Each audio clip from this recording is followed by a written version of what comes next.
Please welcome Dr. Michael Berwin, who's come to speak to us today about public ethnography.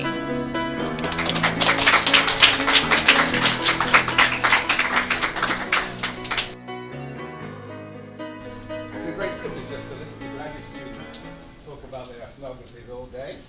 And I know I've got to say something at the very end, but at least it was just a great privilege, and I think it's fantastic that this happens every year, that students organise a conference on ethnography, and actually people come from the whole country.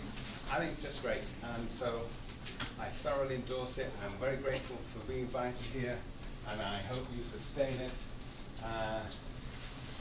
forever. Well, as long as Javier gives you the money to do it.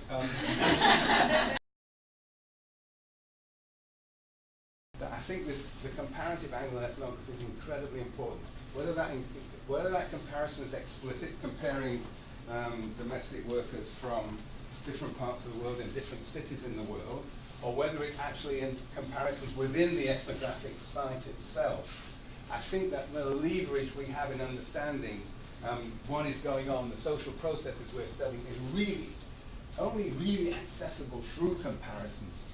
And we often do implicit comparisons. The idea is to make those comparisons explicit. And I think that is the project of good ethnography. For me, it has been punishment from beginning to end. It is perpetual humiliation and embarrassment. So for me, that church experience, as you described it, really expressed what I feel about ethnography. There are some people who love ethnography, and I guess there are people like myself who hate it. And I feel I should be punished for being an academic, and that's why I was an ethnographer for 30 years. And I do believe, I tell students this, that they should suffer. If you're not suffering as an ethnographer, you're not doing good ethnography. You have to suffer. It is in the suffering that you discover your insights. That is to say, my vision is you do not induce theory from the site, from your observations, but you reconstruct pre-existing theory. To my mind, the idea of inducing theory from the site, grounded theory should come from the site. That is, everybody starts afresh. And there's no sort of, if this was literally what went on, there would be no accumulation. Everybody would reinvent the wheel. And the grounded theorists have criticized me because, of course, I say that you start with theory. They think, oh, you're biased. This is not a good thing. You've got to strip yourself of all pre-notions about the field. If your theory is you go in and you see the world as it really is. Well, as you can see by my mannerisms, I'm not convinced you can ever see the world as it really is. You go in there, you enter into a relationship with the world, and you wear spectacles. I can't see you. Put my spectacles on, I can see you. This is my theory. This helps me see the world. Let us be explicit about the spectacles that we wear. Be aware, be self-conscious about that theory, and we will be able to see the world, and the world will then actually shift in front of us in ways that we couldn't predict from the particular spectacles. That world can react back and forces us to actually change our spectacles. My eyesight gets worse and changes over time. I have to change my spectacles, change my theory. Reconstruct the theory in the light of the anomalies between that pre-existing theory and what emerges in the field. Anyway, the idea is it's a theory-driven notion. That doesn't mean I predetermine what I'm going to see. It means that I am able to see it all, and that therefore the facts, this data I gather, seen through that lens, actually reverberate back. I make all sorts of false predictions based on the theory. I have to rebuild the theory. We're continually in the process of reconstructing theory, what I call the extension of theory.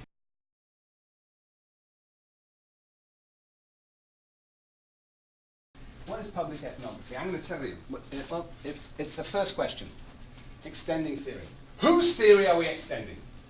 That is a key question. Now, we assume usually we're extending what? Academic theory. Of one form or another. We heard a lot today about social movement theory. Very popular sort of body of theory. Or we may have theories of globalization. Not very good ones, but there are some theories of globalization.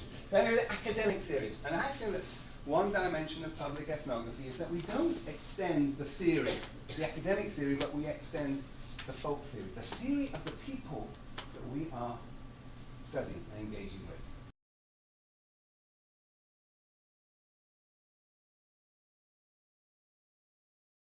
We all have theories about the world.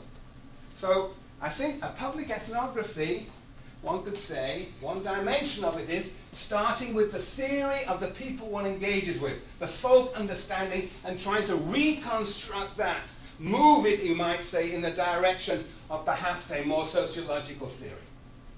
C. Wright Mills, what did he say? Sociology is the linking of personal troubles to public issues. Well, what he had in mind, I think, was that people see the world very much in individualistic terms, see not beyond the micro process, but the idea of the sociologist is to take those personal perspectives on the world and turn them into public issues, link them to macro processes.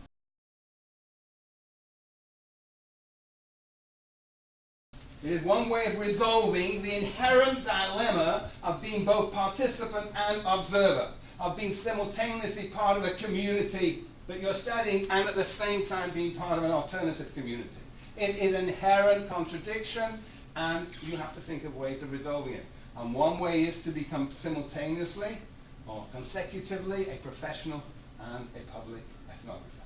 And I'll end after I promised to end at 5 o'clock. Yes. Thank you.